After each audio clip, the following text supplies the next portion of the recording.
Жители 7 многоквартирных домов по улице Зои Космодемьянской в столичном микрорайоне Лесозавод остались без газа.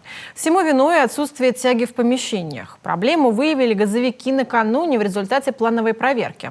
Когда в квартиры вновь поступит газ, расскажет Наталья Чунина. Жители 46-го дома по улице Зои Космодемьянской за 2 дня столкнулись сразу с 2 проблемами. Сначала из крана перестала течь вода.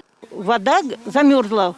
Затем отключили газ. Для восстановления водоснабжения жильцы обратились в управляющую компанию. Спустя 2 суток вопрос решили. Что касается другой проблемы, то она масштабнее. Без газа остался не только дом 46-й. Жители 7 многоквартирных домов по улице Зои Космодемьянской вынуждены теперь готовить на плите электрической. Приехали газовики вчера, все вырубили. Ну надо же, это же.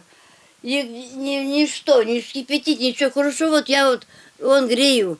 Мера отключения вынужденная. Все дело в том, что до проведения газа в квартирах вместо вентиляционных каналов были дымоходы, которые со временем пришли в негодность. В результате последней проверки специалисты «Газпромгазораспределения» Сыктывкар выяснили, что в 84 квартирах тяга отсутствовала.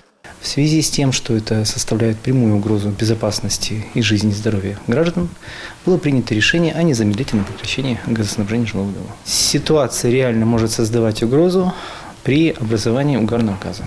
Для того, чтобы в квартиры вновь газ вернулся, необходимо восстановить вентиляционную систему. В прошлом году мы уже отрабатывали такие решения на примере Максаковки. Мы предлагаем гражданам и в лесозаводе пойти таким путем. Мы вчера уже встречались и общались на этот счет с общественниками, с управляющими компаниями, с представителями газовой службы. Мы уже наметили, что можно будет сделать, и в ближайшее время мы также продолжим этот диалог. Тем временем в Максаковке идентичную проблему решить удалось.